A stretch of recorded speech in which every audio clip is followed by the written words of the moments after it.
সেসব নিয়ে কথা বলবো। আমরা কথা বলার জন্য আমার সঙ্গে আছেন বাংলাদেশ জাতীয়তাবাদী ছাত্র দল ঢাকা বিশ্ববিদ্যালয় শাখার সাধারণ সম্পাদক নাহিদুজ্জামান শিপন। স্বাগত আপনাকে আমাদের সঙ্গে যুক্ত হওয়ার জন্য।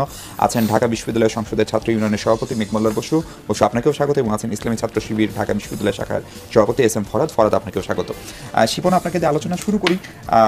প্রথম ইস্যু হচ্ছে যে ভাইস চ্যান্সেলরের সঙ্গে আজকে আপনারা যখন বসলেন তখন তিনি বলছিলেন যে সাধারণ শিক্ষার্থীরা একটা ট্রমার মধ্যে আছে, মানে আমাদের ছাত্র রাজনীতির বিভিন্ন সময়ের হাল হকিকত সেটা নিয়ে। ফলে এই ট্রমাটা কি কেবলই গেল 16 বছরের, মানে ছাত্রলীগের শাসনামলের কথা বলছি, নাকি তার আগে ধারাবাহিকভাবে আপনারা ক্ষমতায় ছিলেন, মানে আপনার দল যেটি মূল দল সেটি ক্ষমতায় ছিল, সেটির অংশীদার জামাত ইসলামী ছিল, তারও আগে আবার আওয়ামী লীগ ছিল, কখনো জাতীয় পার্টি ছিল, নাকি সব মিলিয়ে? এবং এই ট্রমার দায় আসলে কে নেবে? আসলে আমরা যেটা মনে করি আর কি, আমরা আসলে এই প্রজন্মের যারা আছি আমরা কিন্তু বিএনপি সর্বশেষ যখন ক্ষমতায় ছিল 2001 থেকে 2006, এখন যারা বিশ্ববিদ্যালয়ে পড়াশোনা করছে তারা কিন্তু বিএনপির শাসনামল দেখেনি। তারা যতটুকু বিএনপি সম্পর্কে জেনেছে বিগত ফ্যাসিস্ট স্বৈরাচার হাসিনা আমলে যেভাবে মিডিয়ার মাধ্যমে দেখানো হয়েছে বা জানানো হয়েছে, তারা কিন্তু সেভাবেই জেনেছে, সেভাবেই শিখেছে, সেভাবেই কিন্তু তারা বেড়ে উঠেছে। সুতরাং আমরা যেটা মনে করি যে বিগত 1.5 দশক ধরে আমরা যেটাকে ফ্যাসিবাদী শাসনামল বলছি, 71 পরবর্তী সময়ে বাংলাদেশের সবথেকে ভয়াবহ যে শাসনামল, সেই শাসনামলের কথা যদি আমরা ধরি তাহলে বিগত 15 বছরই হচ্ছে বাংলাদেশের সবথেকে ভয়াবহ শাসনামল। সেই জায়গা থেকে আমার কাছে মনে হয় যে বিগত 15 বছর বাংলাদেশের ছাত্র রাজনীতির নামে যে ধরনের রাজনীতির চর্চা হয়েছে সেটি কোনোভাবেই ছাত্র রাজনীতি না। সেই রাজনীতিটা একটি সন্ত্রাসী রাজনৈতিক কর্মকাণ্ড ছিল। এখন সেই রাজনীতির দায় আজকে একটি বড় সংগঠন হিসেবে অনেকে আমাদের উপর ইচ্ছাকৃতভাবে ষড়যন্ত্রমূলকভাবে চাপানোর চেষ্টা করছে। কিন্তু দেখেন, সেই রাজনীতির বিরুদ্ধে সবথেকে বেশি আন্দোলন কারা করেছে, সংগ্রাম কারা করেছে এবং সবথেকে বেশি ক্ষতিগ্রস্ত কারা হয়েছে? সবথেকে বেশি ক্ষতিগ্রস্ত বাংলাদেশ জাতীয়তাবাদী ছাত্রদল। সবথেকে বেশি নির্যাতন নিপীড়নের শিকার আমরা।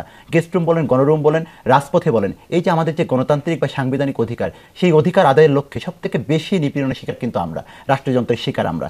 তো সেই দায় যদি নতুন করে চাপানোর যে ষড়যন্ত্র, আমরা মনে করছি এটা আমাদের যে অধিকারের লক্ষ্যে আমরা আন্দোলন সংগ্রাম করেছিলাম এবং জুলাই আগস্ট গণ অভ্যুত্থানের যে স্পিরিট বা চেতনা, সেটির সাথে সাংঘর্ষিক। আরেক তাহলে হচ্ছে এইবারের এই উত্তেজনাটা শুরু যেভাবে, সেটা হলো 18টি হলে আপনারা আহ্বায়ক কমিটি দিলেন এবং দেখা গেল সেই কমিটির ভিতরে মোট যে সমস্ত 593 জনের কমিটি, তার ভিতরে বেশ কয়েকজন যারা ছাত্রলীগের নেতাকর্মী ছিলেন এবং আপনাদেরও পরীক্ষা নিরীক্ষা করে আপনারাও দেখলেন যে 6 জন অন্তত এটি গোপন করেছে। ফলে ধরেন ঢাকা বিশ্ববিদ্যালয়ে আপনারা রেগুলার শিক্ষার্থী, আপনি, মেঘ বা ফরাদ যাকেই বলে, আপনারা পরস্পরকে চিনেন। ফলে আপনার সংগঠনের হলের কমিটিতে যারা আসবে তাদের ব্যাকগ্রাউন্ডকে এটার জন্য নিশ্চয়ই গোয়েন্দা সংস্থার তথ্য লাগে না। ফলে এটি কেন করলেন?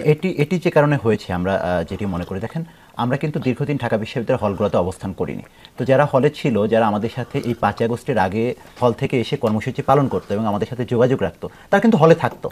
অধিকাংশ শিক্ষার্থী হলে থাকতো। এখন হলে থাকার কারণে যেটা হয়েছে, হলের মধ্যে কিন্তু তাদের তখন যেহেতু ক্ষমতাসীন হিসেবে ছাত্রলীগ ছিল, ছাত্রলীগের সাথে অনেকেরই থাকা দরকার হয়েছে। তো সেই থাকতে গিয়ে অনেকের ছবি যখন প্রকাশিত হয়েছে, আমরা কিন্তু সেটিকে দায় এড়িয়ে যাইনি। আমরা দায় না এড়িয়ে আমরা কী করেছি, আমরা তাৎক্ষণিকভাবে ব্যবস্থা গ্রহণ করেছি এবং অন্যান্য অভিযুক্তদের স্বচ্ছতার জন্য আমরা একটি তদন্ত কমিটি গঠন করেছি। সেই তদন্তের ভিত্তিতে আমরা কিন্তু পরবর্তীতে ব্যবস্থা গ্রহণ করব। আমাদের দিক থেকে আমরা কিন্তু একদম স্বচ্ছতা এবং আমাদের জবাবদিহিতার জায়গাটাই কিন্তু একদম পরিষ্কার আর কি। এই বিষয়ে কোনো মনে করি না কোনো বিতর্ক থাকার পরিষ্কার। শিবন, তাহলে আপনারা যখন হল কমিটি দিলেন সেটির প্রতিবাদে কেন কোটানকোট সাধারণ শিক্ষার্থীরা মধ্যরাতে রাস্তায় নেমে আসলো? আচ্ছা, আপনি একটা বিষয় লক্ষ্য করে দেখবেন, আমরা হল কমিটি দিয়েছি সকাল 10টায়। সকাল 10টায় যখন হল কমিটি হলো তখন কিন্তু কোনো প্রতিবাদ হয়নি, দুপুরে হয়নি, বিকালে হয়নি, সন্ধ্যায় হয়নি। হলো কখন? হলো হচ্ছে রাত 12টার পরে। হলের মেয়েরা বলছে তারা প্রভোস্টকে একটা নির্দিষ্ট সময় দিচ্ছে না, এটা আমরা দেখেছি যে এটা সন্ধ্যার পর থেকে। এবং আমাদের হল কমিটি দেওয়ার পরে আমরা খুব স্পষ্টভাবে আমি বলতে পারি আমরা নজর রাখছিলাম যে সামাজিক যোগাযোগ মাধ্যমে কোন ধরনের প্রতিক্রিয়া তৈরি হয়। আমরা দেখেছি যে ঢাকা বিশ্ববিদ্যালয়ের 2টি শিক্ষার্থী সংসদ গ্রুপ আছে যারা ভিন্ন কিছু রাজনৈতিক সংগঠন দ্বারা পরিচালিত হয়। আমি যদি স্পেসিফিক বলি, সেখানে শিবিরের কিছু নেতাকর্মী রয়েছে এবং একই সাথে অনেকে আবার সেখানে গুপ্তভাবেও আছে এবং একই সাথে অন্য যে সংগঠন গণতান্ত্রিক ছাত্র সংসদ, তাদের কিছু নেতাকর্মী তাদের মাধ্যমে পরিচালিত হয়। আমরা দেখেছি সকাল 10টার পর থেকে এই 2টি গ্রুপে ক্রমাগতভাবে সাধারণ শিক্ষার্থীদেরকে উস্কানো হয়েছে। কীভাবে উস্কিয়েছে? এই ধরনের পোস্ট দেওয়া হয়েছে যে আবার হল রাজনীতি, আবার গণরুম সংস্কৃতি ফিরে আসবে, আবার ওই ছাত্রলীগের মতো। অথচ দেখেন যে এই যে গণরুম, গেস্ট রুম বা যে অপরাজনীতি বিগত দিনে ছিল, সেই অপরাজনীতির সব থেকে বড় ভুক্তভোগী আমরা বারবার প্রশাসনকে, বা বিগত 1 বছরে যদি আপনি ঢাকা বিশ্ববিদ্যালয়ের ছাত্রদলের কর্মকাণ্ড দেখেন, এখন পর্যন্ত আমার সাথে 2জন আলোচক আছে, তারা পর্যন্ত অভিযোগ করতে পারবে না বাংলাদেশ জাতীয়তাবাদী ছাত্রদল ঢাকা বিশ্ববিদ্যালয়ের একজন নেতা কিংবা কর্মীর বিরুদ্ধে কোনো অভিযোগ রয়েছে। কিন্তু আপনার দল যখন আগে ক্ষমতায় ছিল, ধরেন আমরা যদি 91 থেকে 96 বা 2001 থেকে 6 বলি, সেই সময় ছাত্রদল কি করেছে সেই স্মৃতি কি সবাই ভুলে গেছে মনে হয়? দেখেন, আমরা যারা নতুন প্রজন্ম, এই প্রজন্ম, আমরা কিন্তু বলেছি যে বিএনপি কিন্তু 20 বছর রাষ্ট্রীয় ক্ষমতার বাইরে, 20 বছর। এই 20 বছর বিএনপি একটি ইতিবাচক এবং একটি গণতান্ত্রিক রাজনীতির লক্ষ্যে তারা তাদের আন্দোলন সংগ্রাম চালিয়ে যাচ্ছে। বাংলাদেশ জাতীয়তাবাদী ছাত্রদল এই আন্দোলনের সম্মুখ সারিতে থেকে এদেশের জনগণের গণতান্ত্রিক অধিকার আদায়ের লক্ষ্যে কিন্তু আন্দোলন করছে। এর মধ্যে হ্যাঁ, অতীতে যদি আমাদের ভুল ত্রুটি থাকে আমরা কিন্তু সেদিকে সুদ দিই। দেখেন, আমরা প্রথম বাংলাদেশের এই যে রাষ্ট্রীয় সংস্কারের যে আলাপ আলোচনা এখন হচ্ছে বা যে সংস্কার হচ্ছে, এই সংস্কারের আলোচনা প্রথম কারা করেছে? প্রথম তো আমাদের দিক থেকে এসেছে। তো সুতরাং বলা যায় যে রাষ্ট্রীয় যে পরিবর্তিত যে রাজনীতির যে সূচনা, এটি কিন্তু বিএনপির মাধ্যমে বা আমাদের মাধ্যমে কিন্তু। আমি আবার আপনার কাছে আসবো মেঘ, আপনার কাছে আসি যে আজকে উপাচার্য মহোদয় যে বৈঠক ডাকলেন, সেটা নিশ্চয়ই একটা উদ্দেশ্য ছিল যে উদ্ভূত পরিস্থিতির একটা সমাধান খোঁজা। সেই সমাধান খোঁজার বৈঠকে আপনারা গেলেন, কিন্তু আপনারা শুরুতেই বেরিয়ে আসলেন কেন? প্রথম কথা হচ্ছে এটা একটু ক্লিয়ার করা দরকার যে আমরা শুরুতে বেরিয়ে আসিনি, আমরা ওখানে ছিলাম। আমরা আমাদের বক্তব্য না, আচ্ছা, অনেকগুলি সংগঠন বের হয়েছে। প্রথমত আমার সংগঠন যেটি বাংলাদেশ ছাত্র ইউনিয়ন, আমরা বের হয়েছি আপনার আমাদের যে বক্তব্য সেই বক্তব্য প্রদান করার পরে, এবং আমাদের মধ্যে একটা আলোচনা ছিল যে আমরা কি এই মিটিংটা বয়কট করতে চাই নাকি হচ্ছে আমরা এই মিটিংটা হচ্ছে আপনার ওয়াক আউট করতে চাই। তো আমরা আসলে নিজেরাও দ্বিধাদ্বন্দ্বের মধ্যে ছিলাম। আমরা পরবর্তীতে সিদ্ধান্ত নিই যে যেহেতু এটা একটা সমস্যা খোঁজার মিটিং, কাজে এখানে যদি আমি পার্টিসিপেট না করি তাহলে আমি আমার যে বক্তব্য সেই বক্তব্য সেখানে দিয়ে আসতে পারবো না। একই সঙ্গে আমি যদি এই মিটিংটা গোটাটা অ্যাটেন্ড করে আসি তাহলে এটা এক ধরনের রেফারেন্স পয়েন্ট হিসেবে থাকবে যে এই যে আমি তো শিবিরের সাথে মিটিং করার যে ব্যাপারটি সেই মিটিং করছি, তাহলে পরবর্তীতে যদি কখনো আবার এরকম কোনো মিটিং হয় এবং সেখানে আমি বলে আমি শিবিরের সাথে বসবো না, তখন আমার অতীতের রেফারেন্সটাকে আরেকবার করে টেনে নিয়ে আসা হবে। এখন এটা গুরুত্বপূর্ণ কেন? দেখেন, আমি এখানে বারবার করে আমার মনে হয় যে অনেক কথার মধ্যে জিনিসপত্র গুলিয়ে যাচ্ছে, একটু মানে জুম আউট করে চিন্তা করা দরকার। ছাত্র শিবির ক্যাম্পাসে একটা খুবই স্ট্রং সংগঠন, তারা স্বীকার করুক আর না করুক, তার অনেক নেতাকর্মী আছে বিশ্ববিদ্যালয়ে, ঢাকা বিশ্ববিদ্যালয়ের কথা বলছেন। তারা এখন আমি তো মানে তারা হঠাৎ করে তো নাই হয়ে যাবে না, তারা ক্যাম্পাসে থাকবে, আমরাও থাকবো। তাহলে এটা সুরাহা কি হতে পারে? আমরা গত বছর 12ই আগস্ট থেকে বলতেছি যে আপনার পরিবেশ পরিষদের যে চুক্তি ছিল 2024, হ্যাঁ, পরিবেশ পরিষদের যে চুক্তি, সেই পরিবেশ পরিষদের চুক্তি লাগু করা হোক, এবং পরিবেশ পরিষদের যে আমরা কিন্তু, এবং এটা কিন্তু যেই অপরাপর যেই সংগঠনগুলি, ছাত্র দল বলেন বা বামপন্থী সংগঠনগুলো বলেন, এরা কিন্তু আওয়ামী লীগ আমলেও ক্রমাগতই দাবি করে আসতো যে পরিবেশ পরিষদ কার্যকর করতে হবে, পরিবেশ পরিষদ চালু করতে হবে। কাজে এই কথা বলার কোনো সুযোগ নাই যে আওয়ামী লীগ করলো এবং তারপর তারা পরিবেশ পরিষদ চাওয়া শুরু করলো। কিন্তু 12ই আগস্ট আমাদেরকে লিয়াজো কমিটি, যে লিয়াজো কমিটি ছাত্র সংগঠনগুলির সাথে বসেছিল, সেই লিয়াজো কমিটি আমাদের সাথে একটা প্রতারণা করেছিল। মাহফুজ আলম আমাদের সাথে একটা ক্লিয়ার প্রতারণা করেছেন। মাহফুজ আলম, নাহিদ ইসলাম, আক্তার হোসেন, তারা মিটিংয়ে বসেছেন। মিটিংয়ে বসার পর প্রথমে আলোচনা হয়েছে যে দুটি সংগঠন বিষয়ে 90-এর যে চুক্তি, সেই চুক্তিতে একটা মানে দ্বিমত আছে এবং তাদেরকে ওই চুক্তির বাইরে রাখা হচ্ছে। আপনার একটা হচ্ছে ইসলামী ছাত্র শিবির আর একটা হচ্ছে ছাত্র সমাজ, তাদের বিষয়ে কি সিদ্ধান্ত হবে। তখন ছাত্র রাজনীতি থাকবে কি থাকবে না, এই এজেন্ডাটা এত ইম্পর্টেন্ট ছিল, এবং 15ই আগস্ট জাতীয় ছুটি থাকবে কি থাকবে না, তাই সেই এজেন্ডাটাও খুব ইম্পর্টেন্ট ছিল।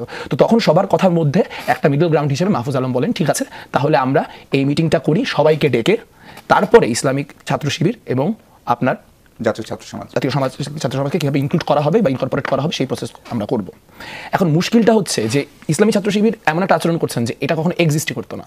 মানে এমন একটা ন্যারেটিভ তৈরি হচ্ছে যেন বা যে 2013 পর্যন্ত ছাত্র শিবির একটা নর্মালাইজড সংগঠন ছিল ছাত্রদের অন্য ছাত্র সংগঠনগুলোর মধ্যে। তারপরে কিছু কুচক্রী বাম শেখ হাসিনাকে ভুল বুঝানোর মাধ্যমে তাদের নেতাদের ফাঁসি দিয়ে এবং তাদেরকে হত্যাযোগ্য করে তুলে হচ্ছে তাদেরকে ক্যাম্পাস তাড়া করেছে। কিন্তু রিয়ালিটি তো অনেক ডিফারেন্ট। আপনি নিজে 80-90-এর দশক সম্পর্কে জানেন, আপনি জানেন 80-র দশকে কীভাবে করে এমন একটা ছাত্র সংগঠন আপনি খুঁজে পাবেন না যে ছাত্র সংগঠনের শহীদ নেই শিবিরের হাতে। এখন ফরহাদ বলবে যে উনারাও উল্টাটা বলতে পারে যে এমন কোনো ছাত্র সংগঠন নাই যে ছাত্র সংগঠন হয়তো উনাদের শহীদ নেই। কিন্তু আমরা যদি এই তর্কটা রাখেও একটু চিন্তা করি, তার মানে কি? তার মানে এখানে একটা সংকট সবসময় ছিল, সেটা তাদের এই গুপ্ততার যে চর্চা, এই চর্চাও নতুন না।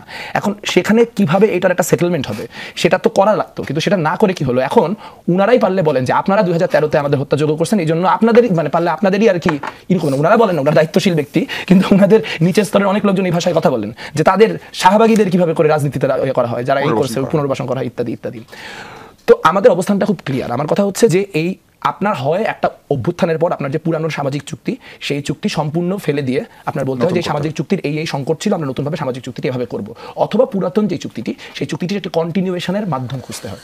মুশকিলটা হচ্ছে প্রশাসন এই কাজ করে না। প্রশাসন করে কি কখনো, এটা খুব ইন্টারেস্টিং, যে যখনই কোনো একটা ভাবে পলিটিক্যাল একটা ক্রাইসিস তৈরি হয় ছাত্র শিবিরের জন্য ক্যাম্পাসে, তখন কিভাবে যেন কিছু একটা ঘটে এবং তারপর এমন একটা মিটিং তৈরি করা হয় যে এই মিটিংটায় সবার যাইতেই হবে। মানে না গেলে তখন আর একটা, যে আপনি আমাকে প্রশ্ন করতেছেন যে আপনারা তো যেখানে একটা সমাধান খোঁজার মিটিং, সেখানে আপনারা সমাধান না খুঁজে বয়কট করতেছেন, ওয়ার্কআউট করতেছেন। কিন্তু এইটা তো হইতে পারে না, সবকিছু তো একটা প্রসেস আছে।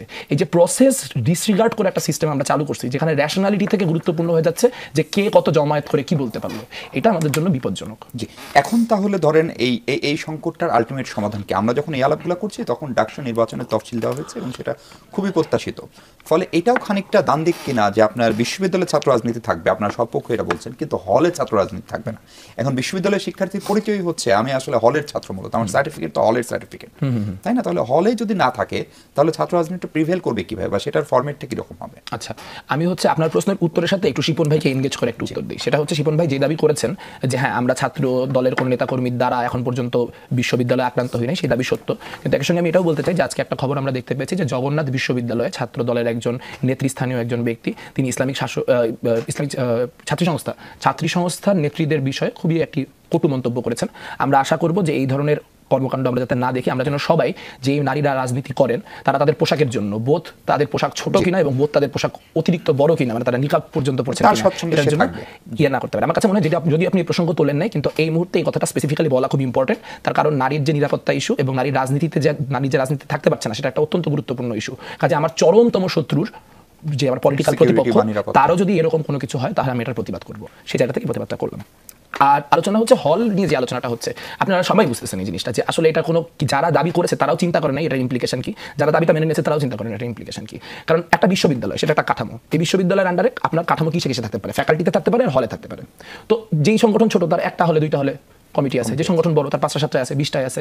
এখন কথাটা হচ্ছে যে ধরেন ফরহাদ বলবে যে আমাদের কমিটি নেই, আমাদের টিম আছে, এটা একটা শব্দের খেলা, মানে এটা কোনো পয়েন্ট নাই। মানে ওই হলে এমন কিছু লোক আছেন যারা ফরহাদের সংগঠনটি করেন, এমন কিছু লোক আছেন যারা শিপন ভাইয়ের সংগঠনটি করেন।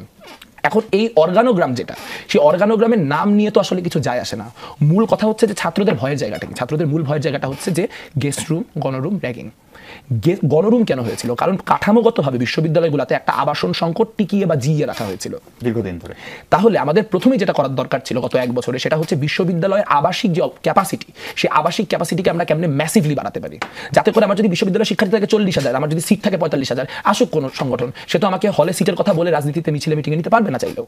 কিন্তু আমরা কিন্তু খেয়াল করে দেখুন যে এই যে নতুন বন্দোবস্তের যারা কারিগর আপনারা দেখছেন, বাকশাসকে দেখছেন, যারা প্রকাশ্যে বলছে, ফরহাদ তো অন্তত পক্ষে প্রকাশ্যে বলছে না যে এগুলো করা উচিত, মানে বাকশাসের লোকজন তো প্রকাশ্যে ওই দিন ওই মিছিলে যায় দাঁড়াইছে, একটা ছাত্র সংগঠন করি আবার হলে ছাত্র রাজনীতি নিষিদ্ধ। এবং আজকেও তারা এটা বলছে যে আমরা একাডেমিক এবং হলে নির্বাচন, একাডেমিক এরিয়া এবং হলে আপনার ছাত্র রাজনীতি চাই না। তাহলে ছাত্র রাজনীতি কই করবো? সচিবালয়ে? মানে এটা কথাটাই কেমন না? এখন পয়েন্টটা হচ্ছে যে ধরেন অর্গানোগ্রাম নিয়ে অনেক আলোচনা হতে পারে, আলোচনার প্রয়োজনই নেই। আসল আলোচনা হচ্ছে যে আমি যদি আমার আবাসন সম্পূর্ণভাবে বাড়াইতে পারি, এবং এখানে আরেকজন বলতে পারেন যে আবাসন যে বাড়াবো এটা তো সময় সাপেক্ষ বিষয়, তাহলে এই পর্যন্ত আমরা এই জায়গায় আসতে পারি কিনা যে প্রথম বর্ষের যে শিক্ষার্থী তাদেরকে অগ্রাধিকার ভিত্তিতে সিট দিতে হবে, যে তাদের সিটটা ইনশিওর হবে ফার্স্টে, কারণ তারা সবচেয়ে ভালনারেবল। একটা ছেলে যখন second year, third year, fourth ইয়ারে যায় তখন তার 2টা 4টা জায়গায় কানেকশন হয়, তাহলে তো সে আবার থার্ড ইয়ারে গেলে তারটা বাতিল করতে হবে। আমি বলছি যে এটা একটা ইন্টারিম থার্ড ইয়ারে, আমি তো প্রথমেই বললাম যে 40 থেকে আমি 40-45 হাজারের ক্যাপাসিটিওয়ালা একটা ইউনিভার্সিটি চাই, এবং এটা করা খুব টাফ না। আপনি দেখেন আমাদের এখানে কিন্তু শেখ রাসেল টাওয়ার আছে কর্মচারীদের জন্য, আপনার জগন্নাথ হলে রবীন্দ্রনাথ হল ভবন হয়েছে। তো এরকম ভবন তো আসলে আমরা বানানোর মধ্যে দিয়ে যে সিট ক্যাপাসিটি ওটা এনশিওর করতে পারি। আর যেটা করতে হবে সেটা হচ্ছে যে এখানে যেটা নিয়ে কেউ কথা বলছেন না, এটা খুব ইন্টারেস্টিং, যে হলের খুবই অর্ধেক অংশ বা খুব কম অংশ মেনটেন করে ছাত্র সংগঠনগুলো। হল আসলে চালিত হয় হচ্ছে হলের প্রভোস্ট দ্বারা, এবং এই প্রভোস্টের নিয়োগ তখনও রাজনৈতিক, এই হলে ছাত্র রাজনীতি না থাকলেও রাজনৈতিক, সকল ক্ষেত্রে রাজনৈতিক। কাজে যদি একটা প্রশাসন চায় যে একটা ছাত্র সংগঠন দখল নিতে পারবে না, ওই ছাত্র সংগঠন ওই হলের দখল নিতে পারবে না। সম্ভব। যে ফরহাদ আপনার কাছে আসি, এই মানে বিশ্ববিদ্যালয় প্রশাসন যখন বিজ্ঞপ্তি দিয়ে বলে প্রকাশ্য ও গুপ্ত ছাত্র রাজনীতি হলে চলবে না, গুপ্ত ছাত্র রাজনীতি জিনিসটা আসলে কি, সেটি একটি প্রশ্ন। এবং দ্বিতীয় প্রশ্ন হচ্ছে ছাত্র শিবিরকে আসলে এখনো গুপ্ত রাজনীতি করছে, এবং রাজনীতিকে আসলে গুপ্ত করা যায়, এবং কেউ যদি গুপ্ত রাজনীতি করে তাকে কি আসলে নিষিদ্ধ করে বন্ধ করা যায় কিনা, নাকি এটা একটা খেলো বিষয় হয়ে যাচ্ছে? আইন কি জন্য দরকার হয়? আইন বা সিস্টেম দরকার হয় আপনার ক্রিমিনাল কাটানোর জন্য। বিশ্ববিদ্যালয়ের কোনো হলে কোনো শিক্ষার্থী ক্রাইম করছে, আপনার তো প্রশাসনের এটা উচিত না সে কি শিবিরের না ছাত্র দলের না বাম দলের এটা বিবেচনা করা, তার সাথে পানিশমেন্ট দেওয়া উচিত। এখন গুপ্ত সুপ্ত এই প্রশ্নগুলো কখন আসতেছে? যখন আপনি হচ্ছে কোথাও কেউ একটা মব তৈরি করতেছে, কেউ একটা অন্য কোনো একটা ক্রাইসিস তৈরি করছে, আপনার কাছে মনে হচ্ছে সে শিবির। কিন্তু আমরা তো বলছি ভাই, যাকে আপনার সন্দেহ হবে এলোমেলো কিছু করছে তাকে পানিশমেন্ট আওতায় নিয়ে আসে। দ্বিতীয় প্রশ্নে আসি, ছাত্র শিবিরের ব্যাপারে গুপ্ত গুপ্ত গুপ্ত বলতে বলতে মোটামুটি এটা এক প্রকার ন্যারেটিভ পর্যায়ে নিয়ে আসছে। অথচ বাংলাদেশের এক্সিস্টিং অন্য ছাত্র সংগঠন সব মিলায় যা প্রোগ্রাম করছে, public event, public program, engage program বা ডাইভার্স প্রোগ্রাম, ক্রিয়েটিভ প্রোগ্রাম, যত নামে বলতে পারেন, আমার মনে হয় একাই ছাত্র শিবির তার চেয়ে বেশি করছে। আওয়ামী লীগ রেজিমের কথা বলছেন? আওয়ামী লীগ রেজিমের কথা বলছেন, লাস্ট 1 বছরের কথা বলছে। আওয়ামী রেজিম তো আন্দোলন সংগ্রামের কথা, আন্দোলন সংগ্রামের পার্টটা ভিন্ন। তো এই 5-7 মাস বা এই লম্বা সময় জুড়ে এত পাবলিকলি এত বড় করে ইভেন্ট করার পরও এবং সবকিছু এভাবে মানে বাস্তবায়ন করবো, আমরা ঢাকা বিশ্ববিদ্যালয় ধরি, ঢাকা বিশ্ববিদ্যালয়ে লাস্ট জানুয়ারি থেকে এখন পর্যন্ত এই যে আগস্ট পর্যন্ত আমার পুরো সময়টা গেছে পাবলিক ইভেন্ট ম্যানেজ করতে করতে। তাও যদি আপনি আমাকে এটা দেন, আপনি স্পেসিফিক প্রবলেমটা বলেন যে অমুক হলে তমুক ব্যক্তি প্রবলেম করছে, তার ব্যাপারে ব্যবস্থা নিতে চাই, সে তোমাদের কিনা। এখন যদি আমি কখনো কেউ একটা ক্রাইম করছে আমি আপনাকে আটকাচ্ছি, তখন আপনি একটা প্রবলেম আইডেন্টিফাই করবেন। পলিটিক্যাল কম্পিটিশন তো আপনার মানে আপনি পাঠচক্র করেন, আমি পাঠচক্র করি, আমি ইভেন্ট নামান, আপনি ইভেন্ট নামান, আপনি কম্পিটিশন করেন, আমি কম্পিটিশন করি, আপনি বই বের করেন, আমি করি, আপনি মিছিল করেন, আমি করি, কম্পিটিশন এভাবে হবে। হ্যাঁ, আপনি যদি আমার লোকজনকে নাচেন, আপনি আমার ইভেন্টে আসেন, এটা দাঁড়ায় থাকেন, দেখেন কে আসে, আপনি আমার সাইকেলেরিতে আসেন, ওই ফুটেজগুলো ওই ড্রাইভ লিঙ্কে ইউটিউবে এখন আপলোড দেওয়া আছে, ফুটেজ জুম দিয়ে দেখেন কোন কোন ছেলে আছে, কোন কোন ছেলে নাই, আপনার হলে গিয়ে খোঁজ নেন, পাবেন। তো মেঘদা অনেকগুলো বিষয় বলছে, আমি মনে হয় একটু অ্যাড্রেস করা দরকার, যেমন পরিবেশ পরিষদ দিয়ে অনেক গুরুত্বপূর্ণ বক্তব্য, অনেকগুলো পয়েন্ট তিনি আসছেন। আমাদের কাছে ক্লিয়ার কথা হচ্ছে, ঢাকা বিশ্ববিদ্যালয়ের অধ্যাদেশ অনুযায়ী সিনেট, সিন্ডিকেট, একাডেমিক কাউন্সিলের বাইরে আর কোনো কাউকে আপনি কাউকে রাজনীতি করতে দিবেন না, ডিসিশন মেক করার অথরিটি, লিগাল অথরিটি আছে কিনা, এটা মেঘদা উত্তর দিয়ে যাবেন আমি আশা করবো। আমাদের এই সাধারণত আপনি কাউকে বলবেন শিবির রাজনীতি করতে পারবে না, বা তমুক করতে পারবে না, তমুক করতে হবে, এটা আপনি এই তিনটা প্ল্যাটফর্ম কোনো একটা প্ল্যাটফর্ম থেকে সিদ্ধান্ত হয়ে আসতে হবে। বিশ্ববিদ্যালয়ের অধ্যাদেশ অনুযায়ী এটা সাধারণত পরিচালিত। হ্যাঁ, যে অধ্যাদেশ ইউনিভার্সিটি চলে, সিনেট, সিন্ডিকেট, একাডেমিক কাউন্সিল, এই তিনটা পার্ট। আপনি নিজের আইন তৈরি করতে যাবো, এখান থেকে ফেসিভার ক্রিয়েট হয়। আপনি আজকে কাউকে না করবেন, আরেকদিন কাউকে না করবে, এই প্র্যাকটিস শুরু হয়। আপনি বলেন না অমুক ক্রাইম করছে, শিবিরের অভিযোগ দেন। ঢাকা বিশ্ববিদ্যালয়ে 1977 থেকে এখন পর্যন্ত শিবির 20টা ক্রাইম করছে, 50টা ক্রাইম করছে, 100টা ক্রাইম করছে, 3টা ক্রাইম করছে। আপনি সুনির্দিষ্ট অভিযোগ দেন, শিবিরকে নিষিদ্ধ করে দেন, প্যারা নাই তো আমার। কিন্তু আপনি তো আইন অধিকার মানে আইন হাতে নিতে পারবেন না, আপনি বারবার বলতে পারবেন না শিবির পরিবেশ করতে নিষিদ্ধ। পরিবেশ পরিষদ নিজের লিগ্যাল কোনো ভ্যালিডিটি নাই। দ্বিতীয়ত, আমরা লিগ্যাল অ্যাপ্রোচে ইউনিভার্সিটি প্রশাসনকে চিঠি পাঠিয়েছিলাম, পরিবেশ পরিষদ কি জিনিস আমাদেরকে একটু দেখা। এটা বহু আগের কথা বলতেছে, যখন পরিবেশ পরিষদ বেশি আলাপ হইতো। এটা বিএনপি পিরিয়ড একবার পাঠাইছিলাম, 1 থেকে 5 সাল সময় একবার, তখনও পাঠানো হয়েছিল। লাস্ট আওয়ামী পিরিয়ড একবার পাঠানো হয়েছিল, পরে একবার পাঠাইছি। এটা একটা রেজলিউশন আমরা দেখান, আপনারা তো চুক্তি করছেন, একটা কাগজ তো আছে, অন্তত কিছু একটা ডকুমেন্ট আছে, এটা দেখান, তারপর আমরা ফার্দার লিগ্যাল অ্যাকশনে যাবো, যে এটা আরও লিগ্যাল আছে কিনা। ইউনিভার্সিটি আমাদের কাছে কিছু নাই, সংগঠনগুলো তাদের কাছে কিছু নাই, মেঘদার কাছে কিছু থাকলে আমাদের দেখাইতে পারে। যদি মেঘদা কিছু দেখায়, তাহলে আমি ফার্দার ব্যবস্থা নেব। যে জিনিসের কোনো লিগ্যাল ভ্যালিডিটি না, সেটা আপনার আইনি মর্যাদা নিয়ে বারবার বক্তব্য দেওয়া, এটা বেশ এখন বিশ্ববিদ্যালয় প্রশাসনকে আপনারা বলছেন না কেন? বলেছি, ইউনিভার্সিটি প্রশাসন আমাদের কাছে কোনো ডকুমেন্ট নাই, এবং আমার কাছে পরিবেশ পরিষদ বিলুপ্ত করুক। এটা যে জিনিসটার ভ্যালিডিটি না, সেটা বিলুপ্ত করবে কে? প্রশ্নটা এই জায়গায়। না, সেটা একটা ঐক্যমতের ভিত্তিতে হয়েছিল। বিষয় যেটা মানে খুব আপনাদের অনেকের কাছে শুনতে হাস্যকর মনে হতে পারে, যারা পরিবেশ পরিষদ বারবার বলতে থাকে। পরিবেশ পরিষদের আলাপটা তখনই আসে যখন ডাকসুকে বানচা করে আলাপ আসছে, বহু আর কথা বলতেছে, এখন না।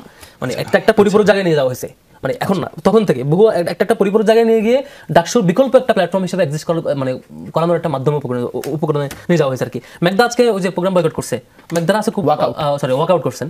মেঘদা সহ বাম সংগঠনগুলো খুব মজার মধ্যে আছে, কেন জানেন? আমি বলি আর কি। 2006 সালে যখন বিএনপি জামাত জোট সরকার ক্ষমতা ছাড়ে, তখন 28 অক্টোবর দেখবেন ছাত্র ইউনিয়নের সেই সময়ের নেতা বাপ্পাদিত্য বসু, ছাত্র ইউনিয়নের নেতা না, কোন সংগঠনের নেতা, তখন লগি বৈঠা দিয়ে ওই যে লোকজনের উপর আক্রমণ করে নৃত্য করছে এক প্রকার আর কি। পরবর্তীতে মানে বাম সংগঠনগুলো একটা বড় সংখ্যক সংগঠনগুলোর সাপোর্ট আওয়ামী লীগের ছিল, 14 দলীয় জোট সহ, তারা মোটামুটি রান করে গেছেন। তারপরে আমরা সবচেয়ে মজার ঘটনা যেটা দেখলাম, 14 ইলেকশনে যখন আওয়ামী লীগ ক্ষমতা চলে গেল, 153 আসন বিনা নির্বাচনে জিতে, ছাত্র দলের আমরা মারি খাইলাম, আমরা মিছিল করলাম, আমাদের লোকজন ক্রস ফায়ারে মোটামুটি মারা গেছে, মানে ছাত্র দলের লোকজন আহত হয়েছে, মারা যাচ্ছে।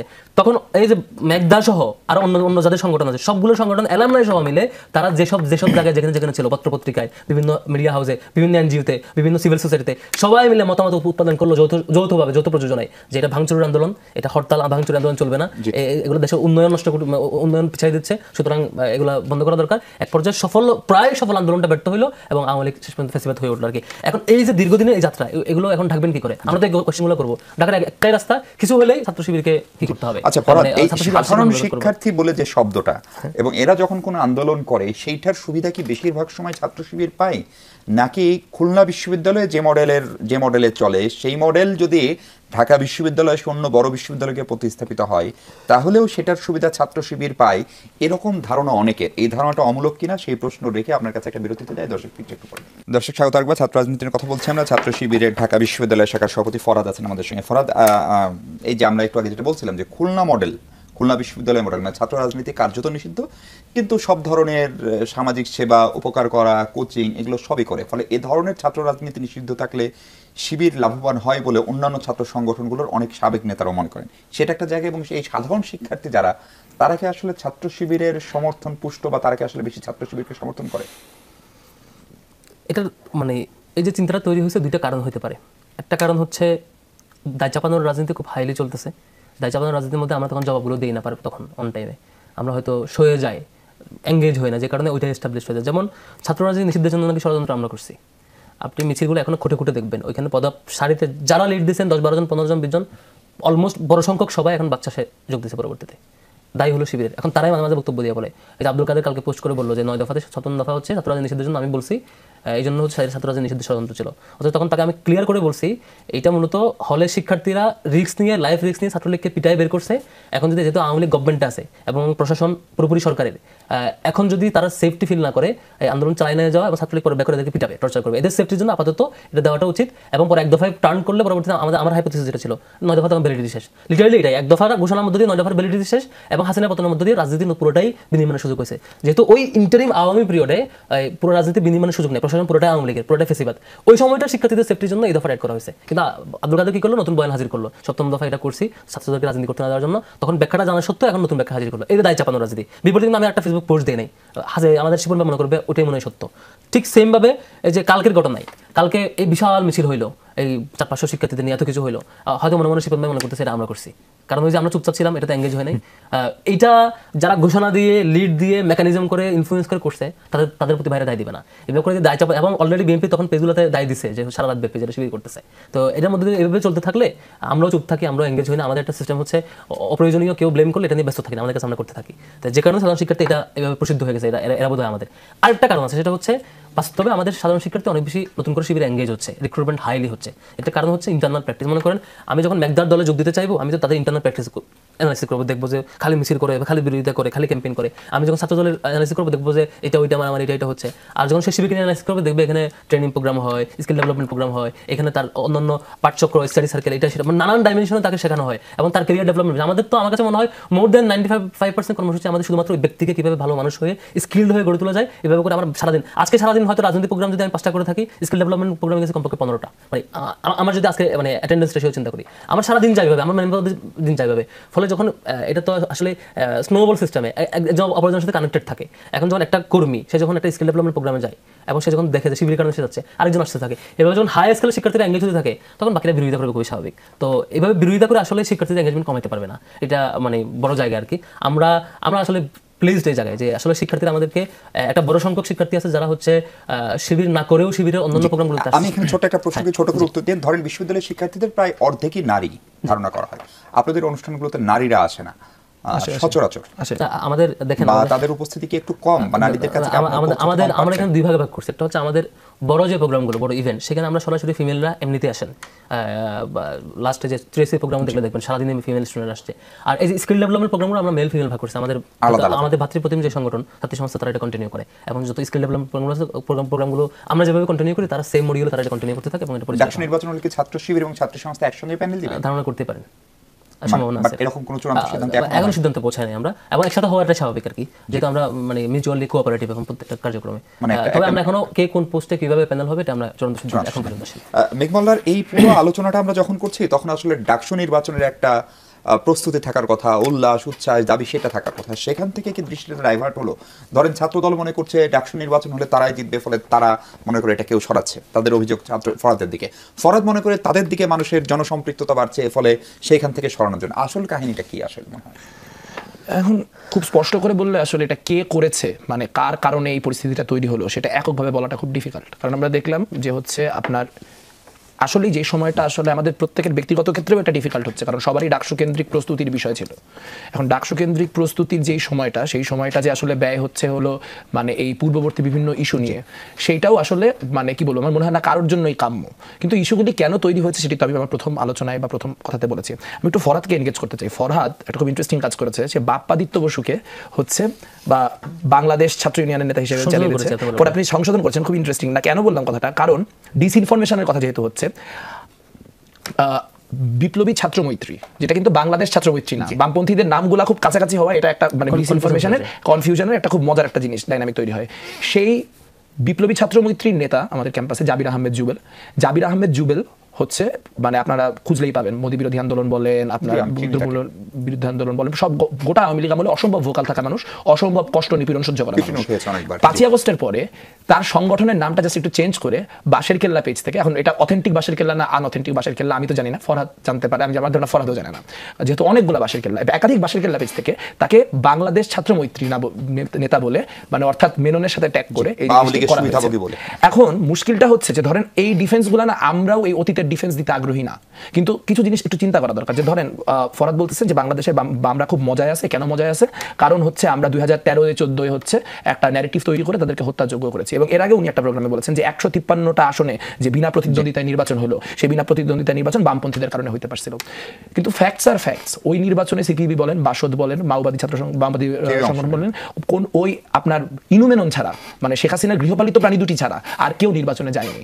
এখন তাদের যে ওই রাজনীতি যে আমরা হচ্ছে বিএনপি জামাতের আন্দোলনকে ব্যাক করব না, সেই রাজনীতি ভুল রাজনীতি ছিল কিনা সেটা ক্রিটিক হইতেই পারে। কিন্তু মুশকিলটা হচ্ছে যে এই যে একটা ন্যারেটিভ নতুন করে ডানপন্থী বলয় থেকে তৈরি হচ্ছে যে সামহাউ আওয়ামী লীগ একটা অন ট্র্যাক বস্তু ছিল, সেটাকে বামপন্থীরা উঠে ডাইভার্ট করে অন্যদিকে নিয়ে গেছে। এখন বামপন্থীরা বিএনপির ঘাড়ে উঠছে, এখন বামপন্থীরা বিএনপিকে ডাইভার্ট করে অন্যদিকে নিয়ে যাচ্ছে। এই ন্যারেটিভটা বারবার উৎপাদন করাটা খুবই প্রবলেমেটিক। কারণ আমাদের পলিটিক্সে তো তারপর ডেভেলপমেন্ট ঘটছে। আপনি আমাদের 17-18 মানে আপনি যদি আমার সংগঠন দেখেন, ছাত্র ইউনিয়ন দেখেন, আমাদের 17, 18, 19, 20, 21, 22, 23 মানে অবস্থানগুলো দেখেন যে 13 আন্দোলনের যেই যুদ্ধাপরাধের বিচারের আন্দোলন, সেই আন্দোলনকে কাজে লাগায় আওয়ামী লীগ যে একদম কমপ্লিটলি অন্য একটা ট্র্যাকে বাংলাদেশকে নিয়ে গেছে, সেই আন্ডারস্ট্যান্ডিং তো আমাদের নিজেদেরই আছে। কাজে এই আলোচনায় ফিরে যাওয়ার দরকার নাই। আমি জাস্ট যেটুকু বোঝানোর চেষ্টা করতেছি, পরিবেশ পরিষদ, এটা পরিবেশ পরিষদ খুব ইন্টারেস্টিং। আমার মনে হয় আপনি পরিবেশ পরিষদ দিয়ে একটু মানে আপনি নিজেও এটা জানেন আসলে, আপনি মানে গুগলে যে ইনফরমেশন পাবেন এগুলিকে আপনি ক্রেডিবল ইনফরমেশন হিসেবে নেবেন না, কারণ এগুলি আপনি কাগজে কলমে সিগনেচার সিল ছাড়া পাচ্ছেন না। কিন্তু যে কোনো সামাজিক চুক্তি তো আসলে একটা ফোরাম হিসেবে ফাংশনাল জায়গা থেকে তৈরি করা হয়। যেই পরিবেশ পরিষদের কথাগুলো আমরা বলতেছি, এই পরিবেশ পরিষদে কিন্তু এক পর্যায়ে শিবির অংশ নিত এবং শিবিরকে একটা পার্টিকুলার ঘটনার পরে সারা দেশে পরিবেশ পরিষদ থেকে আপনার বাতিল করা হয়।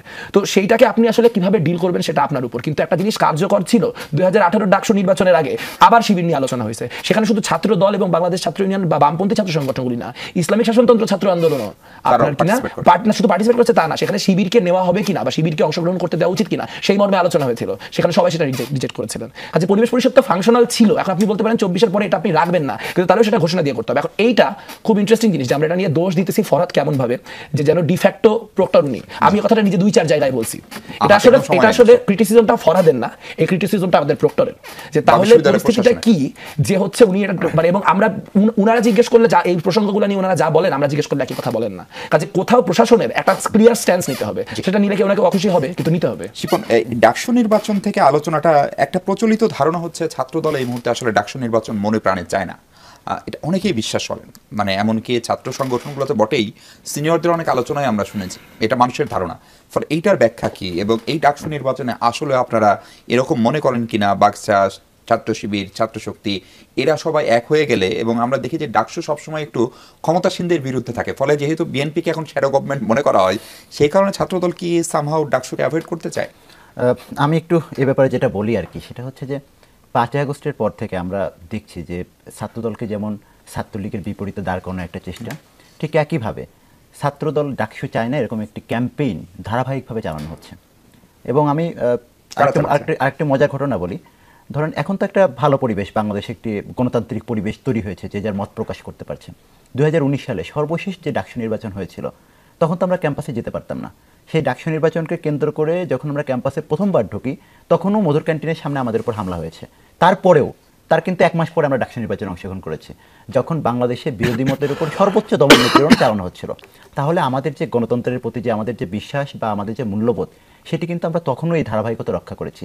তো এরকম একটি পরিবেশে, উন্মুক্ত পরিবেশে বাংলাদেশ জাতীয়তাবাদী ছাত্রদল ডাকসু নির্বাচনে অংশগ্রহণ করবে না, এটি কিন্তু একটি প্রোপাগান্ডা এবং একটি ষড়যন্ত্র ছাত্রদলের বিরুদ্ধে। এবং আমার কাছে মনে হয়েছে এই যে আমরা হল কমিটিগুলো যখন ঘোষণা করলাম, এবং একই সাথে দেখেন ডাকসুর বিশ্ববিদ্যালয় প্রশাসনের পক্ষ থেকে 5ই আগস্ট পরবর্তী সময়ে যতগুলো আলোচনা হয়েছে ডাকসু নিয়ে, আমরা কিন্তু প্রত্যেকটা আলোচনায় সর্বোচ্চ আন্তরিকতার সাথে তাদেরকে সহযোগিতা করেছি।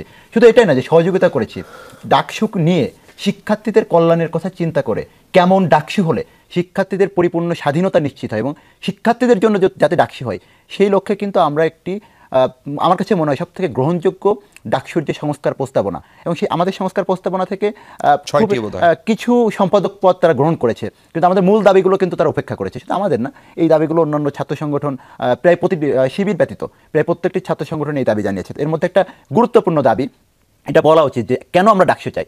আমি বিশ্ববিদ্যালয় প্রশাসনকে বলেছিলাম, দেখেন আমরা ডাকসু চাই এবং একই সাথে ভবিষ্যতে যাতে ডাকসুর পথ কোনোভাবে বন্ধ না হয়, যারা আগামী দিনে সরকার গঠন করবে একাডেমিক ক্যালেন্ডারে ডাকসুকে অন্তর্ভুক্ত করতে হবে। এবং মজার ব্যাপার হচ্ছে আজকেও আজকে যে আমি মিটিং থেকে এসেছি সেই মিটিংও কিন্তু আমি এই বিষয়টি বলেছি যে আপনারা এখনো সময় আছে ডাকসুকে ক্যালেন্ডারে অন্তর্ভুক্ত করেন, যাতে পরবর্তীতে এই ডাকসুর পদটি কখনো বন্ধ না হয় এবং কারোর উপর দায় চাপানোর রাজনীতি যাতে না করা হয়। আমার কাছে মনে হচ্ছে 5 আগস্ট পরবর্তী সময়ে বাংলাদেশ জাতীয়তাবাদী ছাত্রদল যে ইতিবাচক রাজনৈতিক কার্যক্রম শুরু করেছে এবং বিগত দিনে ছাত্রদলের এই বাংলাদেশের সাধারণ জনগণ কিংবা শিক্ষার্থীদের অধিকার আদায়ের আন্দোলনে তাদের যে রাজপথে যে ভূমিকা, সেই ভূমিকায় ছাত্রদলের যে জনপ্রিয়তা, সেই জনপ্রিয়তায় ঈর্ষান্বিত হয়ে আমাদের হল কমিটি গঠনের পরে ডাকসুকে বানচাল করার জন্য আমার কাছে মনে হচ্ছে এটা করা হতে পারে। এখন আমরা দেখলাম আজকে সারাদিন বিশেষ করে বিশ্ববিদ্যালয়ের ভাইস চ্যান্সেলর যিনি 5 আগস্টের পরে নিযুক্ত, তার পলিটিক্যাল আইডিওলজি নানান প্রশ্ন উঠছে এবং সেইটা ব্যাপকভাবে যারা ছড়াচ্ছেন তারা মূলত বিএনপিপন্থী মানুষ এবং অনেকেই আগে মনে করতেন যে প্রফেসর নিয়াজ কোনো না কোনোভাবে জামাত বা ছাত্র শিবিরের সঙ্গে সম্পৃক্ত। ফলে আপনি যদি এখন ভিসিকে নিয়ে প্রশ্ন তুলেন, ফলে আদৌ এই 1-2 মাস 1 মাস বোধহয় আর সময় আছে, তাই না, নির্বাচনের? সেই নির্বাচন কি সম্ভব হবে সেটা নিয়ে কথা বলবো। দর্শক, তার আগে আবারও বিরতি নিই। দর্শক স্বাগত আরেকবার 24 ঘন্টায়। শিপন, আমরা একদম সংক্ষেপে আপনার কাছে যেটা জানতে চাই সেইটা হচ্ছে যে এখন তাহলে এই যেহেতু আপনাদেরকে ডিফ্যাক্টো সরকারি দল মনে করা হয়, ফলে এই ডাকসু নির্বাচনের শেষ পর্যন্ত কি হবে? এখন যদি আপনার ভিসির রাজনৈতিক পরিচয়, উনি কবে অনলাইনে কি সভা করেছেন বঙ্গবন্ধুকে নিয়ে, সেটা নতুন করে যদি ডিসকভার করেন, তাহলে সেটি পুরো বিশ্ববিদ্যালয় প্রশাসনের সঙ্গে একটা অস্থিরতা তৈরি করবে না। আসলে আমরা ব্যাপারটাকে এভাবে দেখছি না। আমার কাছে যেটা ব্যক্তিগতভাবে মনে হয়, আমরা ভিসি মহোদয়ের সাথে যতবার কথা বলতে গিয়েছি, উনি সবসময় একটি ডায়লগ বা একটি কথা আমাদের উদ্দেশ্যে বলে, সেটা হচ্ছে, দেখো বাপ, আমি কিন্তু কোনো রাজনীতি বুঝি না, রাজনীতি করি না, আমি একজন অরাজনৈতিক ব্যক্তি। তো আমরা এটিকে বিশ্বাস করি, বা যেহেতু ঢাকা বিশ্ববিদ্যালয়ের ভিসি, বাংলাদেশের প্রেক্ষাপটে উনি অনেক সম্মানীয় একজন ব্যক্তি, তো ওনার মতো একজন ব্যক্তি যখন এই কথা বলে আমাদের বিশ্বাস করতে হয়। তো হঠাৎ করে যখন এই ধরনের আলোচনা আমি নিজে সামাজিক যোগাযোগ মাধ্যমে দেখছি, শুধু যদি বলেন যে আমাদের ছাত্র সংগঠনের লোকজন এটি প্রচার করছে, ব্যাপারটি এরকম না। আমি বিভিন্ন শ্রেণী পেশার লোকজনের মধ্যে এটি দেখেছি, বিভিন্ন মতের মানুষ এটি প্রচার করছে। তো আমি আসলে এই বিষয়টা নিয়ে আমার কাছে মনে হয় না। ডাকসুর ব্যাপারে আমার কাছে এটি মনে হয় যে প্রশাসনের আন্তরিকতা থাকলেও তাদের মধ্যে যেটি আমরা লক্ষ্য করেছি ফরাদের একটি কথার মধ্য দিয়ে, সেটি হচ্ছে যে বিশ্ববিদ্যালয় প্রশাসন এই যে হঠাৎ করে একটি মব পরিস্থিতি তৈরি হয় এবং শিক্ষার্থীদের এই চাপের মুখে তারা একটি সিদ্ধান্ত চাপিয়ে দেয়, এই সিদ্ধান্ত দিয়ে দিতে হয়। এই পরিস্থিতিতে আমার কাছে মনে হয় এখানে তাদের যে শক্তিশালী ভূমিকা রাখা দরকার ছিল, সেই শক্তির মনে হয় যে প্রচণ্ড রকম অভাব। কিন্তু আমাদের কাছে মনে হয়েছে 5 আগস্ট পরবর্তী সময়ে এই বিগত কয়েক দশকের মধ্যে সবথেকে শক্তিশালী ভিসি হওয়ার কথা ছিল ওনার, কারণ প্রত্যেকটি ছাত্র সংগঠন ওনাকে যেভাবে সহযোগিতা করেছে বিগত 1 বছর ধরে, আমার কাছে মনে হয় না বিগত সময়ের কোনো বিশ্ববিদ্যালয় প্রশাসন এতটা সহযোগিতা সকল ছাত্র সংগঠনের কাছ থেকে পেয়েছে। সেই জায়গা থেকে ওনারা যদি একটি কার্যকর পরিবেশ তৈরি না করতে পারে শিক্ষার্থীদের জন্য, বিশেষ করে আমরা যারা যে পরিস্থিতির মধ্যে এখন আছি, তাহলে কিন্তু আমাদের জন্য এটা আসলে বিব্রতকর। তবে আমরা এখান থেকে বলতে চাই, আমরা ডাকসু নির্বাচনে অংশগ্রহণ করতে চাই এবং সেটির লক্ষ্যে ওনাদেরকে একটি কার্যকর পরিবেশ তৈরি করতে হবে। মেঘমালার, এই বিশ্ববিদ্যালয়ের প্রশাসনের উপর আসলে কার ছায়া বেশি, কার প্রভাব বেশি? এবং ধরেন আজকের বৈঠকটাও যখন চূড়ান্ত সিদ্ধান্ত হলো না, তার মানে প্রক্রিয়াটা আসলে দীর্ঘায়িত হচ্ছে, এইটা আসলে কি লক্ষণ দেয়, বা নির্বাচনে এটার কোনো প্রভাব পড়বে কিনা ডাকসুতে? আমি আগে নিজেও এই ধরনের বিভিন্ন রকম কার প্রভাবের কারণে ভিসি প্রক্টর এরকম ব্যর্থ হচ্ছে তাই নিয়ে নানান রকম মত দিয়েছি। আমার বর্তমানে এসে আমার ধারণা এটা হচ্ছে পিওর ইনকম্পিটেন্স, অদক্ষতা। আপনি চিন্তা করে দেখেন তো, এই প্রশাসনের আন্ডারে 2টা খুন হয়েছে ক্যাম্পাসে, সাম্য হত্যাকাণ্ড হয়েছে, তোফাজ্জল হত্যাকাণ্ড হয়েছে। তোফাজ্জল হত্যাকাণ্ড কেন আগাচ্ছে না? কারা তোফাজ্জল হত্যাকাণ্ডের যারা খুনি এবং খুনের অন্যান্য সহযোগী তাদের প্রোটেক্ট করার চেষ্টা করতেছে? তাই নিয়ে তোফাজ্জলের বোন এর আগেও মিডিয়াতে বলছে, সম্ভবত কিছুদিন আগেও এটার কেস নিয়ে বেশ কিছু মিডিয়াতে রিপোর্ট হয়েছে। ভিসি নিশ্চয়ই তদন্ত করবে না, ভিসি তদন্ত করবে না, কিন্তু ভিসি আমার ক্যাম্পাসে যদি একটা খুন হয়, সেখানে যদি আমার শিক্ষার্থী সেটার সাথে জড়িত থাকে, এবং একটা খুন মানে কি কেউ একটা ছুরি মেরে ফেলছে ভাবে না, সেখানে একটা মব করার মধ্য দিয়ে ঢাকা বিশ্ববিদ্যালয় ক্যাম্পাসে একটা খুন হয়েছে, সেখানে কারা এটা এনগেজ করছে, তাদেরকে বাঁচানোর প্রক্রিয়া বলেন, অমুক বলেন, তমুক বলেন, বা একটা ভালো ভিসি থাকলে কি হতো যে তিনি এটা এনশিওর করবেন যে সেখানে শাস্তি হয়। ধরেন তোফাজ্জল ইনসিডেন্ট আইসোলেশনে বলতেছিলাম আমি, ধরেন তোফাজ্জলের ইনসিডেন্ট, সাম্য হত্যার ইনসিডেন্ট, মাঝখানে আপনার শেখ হাসিনার যেই আপনার কি বলে মুরাল, ঘৃণাস্তম্ভ মুছে ফেলা, মুরাল ধ্বংস করা একদম টপ সিকিউরিটির মধ্যে, তো এই ঘটনাগুলো তো বারবার ঘটতেছে। এবং তারা যেই সিদ্ধান্ত নেওয়ার পরে তাদের আবার অন্য স্টেক হোল্ডারদের সাথে বসতেই হবে, সেই সিদ্ধান্ত ওনারা ওখানে নিয়ে আসেন কেন? মানে ওনাকে 500 মানুষ মিলে যদি চাপ দেয়, তাহলে যা বলবেন তাই করবেন উনি। তাহলে কালকে যদি বলে যে ছাত্র রাজনীতি রাখা যাবে না, তো উনি আবার ওটা পাশ করে এসে আবার ছাত্র সংগঠনগুলির সাথে বসবে। এইভাবে হইতে পারে না। বিশ্ববিদ্যালয় কিভাবে চালানো হবে? আমরা পরিবেশ পরিষদের কথা যে বারবার করে বলছি, এটা কিন্তু শুধু শিবির বেশিং এর জন্য না, বলছি যে কোনো একটা চার্টার দরকার, কিছু একটা দরকার যে এটা চলবে, এটা চলবে না, ঐক্যমতের জায়গা, মানে একটা বেসিক কনসেনসাস যদি না হয়, তাহলে সামনের দিনে যে পরিস্থিতি, এখানে আমরা কেউ আলাদা হবে না, সবাই মিলে বিপদে পড়বো। জি জি। ফরাদ, আপনি নিশ্চয়ই আব্দুল কাদেরের সেটি তো দেখেছেন, তাই না? আব্দুল কাদের স্ট্যাটাস যে ছাত্র শিবির দেদারসে কার্যক্রম চালাচ্ছে, আপনারা বলছেন আপনাদের কমিটি নাই, টিম আছে, এটার পার্থক্য কি সেটা একটু বলেন ছোট করে। আর এই ভাইস চ্যান্সেলরকে আসলে আপনাদের বুদ্ধি পরামর্শে চলেন, এটা অনেকে বলার চেষ্টা করেন। জি আমি সময় কমেন্ট পাবো জানি না, আমি শর্টে বলি। টিমের ব্যাপারটা আমরা ক্লিয়ার করেছি, সেটা হচ্ছে আমরা যখন কোনো কাজ বাস্তবায়ন করি আমাদের টিম ওয়ার্ক লাগে, আমরা তো আর ব্যক্তি রাজনীতি করি না যে তুমি 10 জন নিয়ে কাজ করে ফেলো।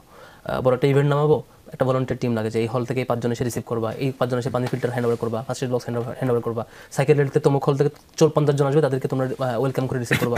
এই যে ইনস্ট্যান্ট যে পার্টিকুলার কাজের জন্য পার্টিকুলার টিম ফর্ম করতে হয় সেটাকে মিন করেছিলাম। এখন যারা টিম ওয়ার্ক করে না, যারা ব্যক্তি রাজনীতি করে, বিভিন্ন কোরাম পলিটিক্স করে, তারা এই টিমের মোটামুটি কম্পোজমেন্ট, এটা খুবই স্বাভাবিক। আর হচ্ছে ভিসির আলাপ আসছে, আমাদের কেউ হইলে এতটা অদক্ষ হইতো না আর কি, এক লাইনে এটা বলি। ছাত্র শিবির যে ট্রেনিংয়ের মধ্য দিয়ে নিয়ে যায়, যদি আমাদের কেউ হইতো ছাত্র শিবিরের এত অদক্ষতা পরিচয় দিত না, অনেক ভালো দক্ষতা পরিচয় দিত। এখন আসি নিচের দিকে আর কি, এই যে ম্যাকডাউনগুলো আলাপ আসছে, তার মধ্যে হচ্ছে পরিবেশ পরিষদ একটা রেফারেন্স আছে জাবির ঘটনায়। আমরা মনে করতাম বোধহয় জাবির ঘটনায় ওনারা যে মিসকোড করতেন সেটা বোধহয় সত্য। মিসকোড হচ্ছে জাহাঙ্গীরনগরে একটা পার্টিকুলার ঘটনা কেন্দ্র করে শিবিরকে নাকি অফিসিয়ালি মিটিংয়ে নিষিদ্ধ করা হয়েছে, সেটাই আছে। পরে এতদিন তো মিথ্যার উপরে চলেছে, 5 তারিখের পরে আমরা সেই রেজলিউশন বের করলাম লিগ্যাল ফর্মাল প্রসিডিওরে। তো ওখানকার ভিসি জাহাঙ্গীরনগরে উদ্যোগ নিয়ে সে রেজলিউশন বের করলো, ওখানে শিবিরের নিষিদ্ধের কোনো ডকুমেন্টেশন, কোনো সিদ্ধান্ত কিছুই হয় নাই, অথচ সেটাকে ভিত্তি করে পরিবেশ পরিষদ ঢাকা বিশ্ববিদ্যালয় করলো। আর পরে আমরা জাহাঙ্গীরনগরে খোঁজ নিলাম, জাহাঙ্গীরনগরে আমরা সেই বোনের সাথে সাক্ষাৎ করেছি যে ভিকটিম, তার বোন বলেছে তাকে এখানে আনার পরে, সুস্থ মানুষকে ঢাকায় আনার পরে এখানে হত্যা করা হয়েছে, তার বোনের সাক্ষ্য। আপনারা গিয়ে কারো যদি প্রমাণ লাগে সে তার বোন এখনো জীবিত আছে, তার বোনের জি জি তার বোন এখনো জীবিত আছে, তার বোনের কাছে জিজ্ঞেস করবেন, বোন একান্তে সাক্ষাৎকার দিবে, কিন্তু তিনি জীবনের বয়ে বাইরে হয়তো আসবেন, তার কাছে জিজ্ঞেস করবেন তিনি জীবিত ছিলেন, সুস্থ ছিলেন, পরবর্তী তাকে কিভাবে হত্যা করা হয়েছে। এবং সেই ঘটনাকে মিসকোট করে একে তো মিথ্যা, এটা সেকেন্ড মিথ্যা হচ্ছে যে জাবিতে শিবির নিষিদ্ধ, সুতরাং জাবিতে নিষিদ্ধ করতে হবে, অর্থাৎ জাবিতে নিষিদ্ধ ডকুমেন্টটা ভুয়া প্রমাণ পেলাম আমরা আর কি। অনেক ধন্যবাদ ফরাদ, আর একদম সময় নেই। ধন্যবাদ ফরাদ, ধন্যবাদ মেঘমল্লার বসু, ধন্যবাদ নাহিদুজ্জামান শিপন। দর্শক এই ছিল আলোচনা, ভালো থাকবেন সবাই, অনেক ধন্যবাদ সঙ্গে থাকার জন্য।